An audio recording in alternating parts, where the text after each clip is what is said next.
تو یہ بات کہ جو فرض نماز ہے اصل اہمیت اس کی ہے. ہمارے ہاں عام طور پر مذہبی حلقوں میں اور خاص طور پر جو ذرا متصوفانہ انداز کے رنگ کے لوگ ہوتے ہیں وہ فرض کو تو بس ایسے ہی ادا کر لیتے ہیں کہ جیسے بس اس کی کوئی اہمیت نہیں ہے. بلکہ بعض لوگ وہ بھی ہیں کہ جو فرض کو ترک کر دیتے ہیں، نوافل پر سارا زور ہے، صرف رات کی نماز پر زور دیا جا رہا ہے.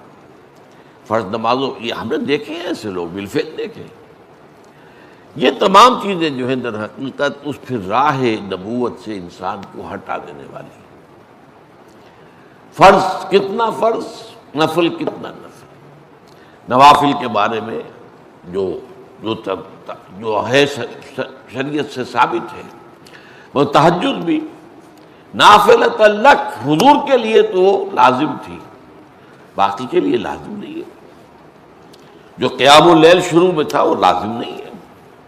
ہاں رمضان مبارک میں اس کی تشویق ہے، ترغیب ہے، وہ خاص ایک مہینہ ہے، اس میں دن میں کھانا پینا جو ہے وہ حرام کیا گیا، تو رات کو 2/3 رات یا 1/3 کم سے کم 1/3 رات جاگو اللہ کے قرآن کے ساتھ، اللہ کی کتاب کے ساتھ. تو یہ اصل میں جو توازن ہے یہ جو ہے بہت ضروری ہے. ارأیت اذا صلیت الصلوات المکتوبات، حضور آپ نے دیکھا، غور فرمائیے کہ اگر میں جو فرض نمازیں ہیں وہ ادا کروں.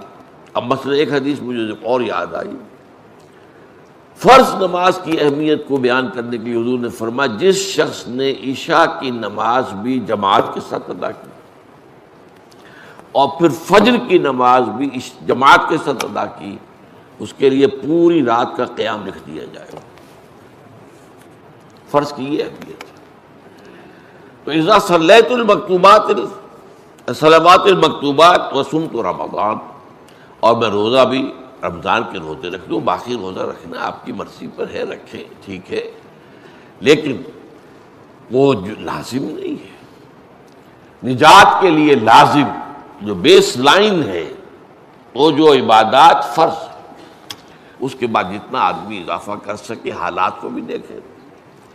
بعض حالات ایسے ہوں گے کہ اس میں اصل اہمیت جہاد کی ہو جائے گی، قتال کی ہو جائے گی. اب ایسا حال بھی ہو سکتا ہے کہ اسلامی نظام قائم ہے، اسلامی حکومت قائم ہے، نظام خلافت قائم ہے، تو اب قتال کا معاملہ جو وہ حکومت کے ذمہ ہے، حکومت انتظام کرے گی. اگر کہیں 10,000 آدمی چاہیے، 10,000 آدمی نکل آئے چل جانے کے لیے، تو باقی آرام سے گھر میں سوئیں یا نوافل پڑھیں، ساری رات کھڑے رہیں، ٹھیک ہے. یہ تقرب بالنوافل کا موقع ہوگا. لیکن اگر اللہ کا دین جو ہے وہ مغلوب ہے، پامال ہے، اسے پاؤں تلے روندا جا رہا ہے، شریعت کی دھجیاں بکھیری جا رہی ہیں، اوامر کا استہزاء ہو رہا ہے، اور جو منکرات ہیں ان کی تبلیغ ہو رہی ہے، اس وقت آدمی نوافل میں لگا رہے، وہاں تو فرض ہو جائے گا امر بالمعروف نہی عن المنکر، جہاد، اس کی جو بھی تقاضے ہوں، اس وقت سارے تقاضے اس کو بیان کرنے کا موقع نہیں ہے. اس اصل شے وہ ہوگی، اس فرض کو ترک کر کے نوافل میں لگیں گے تو یہ نوافل منہ پر دے مارے جائے. اس کو بہت زیادہ نمایاں کرنے کے لیے میں مثال دیتا ہوں کہ ذرا سوچئے.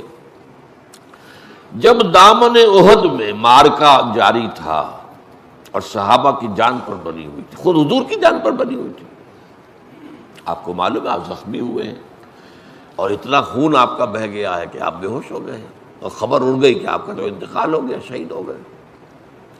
اس وقت اگر کوئی شخص مسجد نبوی میں بیٹھا ہوا درود کی تسبیح پڑھ رہا ہو، یا کوئی اور نوافل ادا کر رہا ہو، یا قرآن پڑھ رہا ہو، تو اس کے بارے میں کیا حکم آپ کا ہوگا؟ پکا منافق.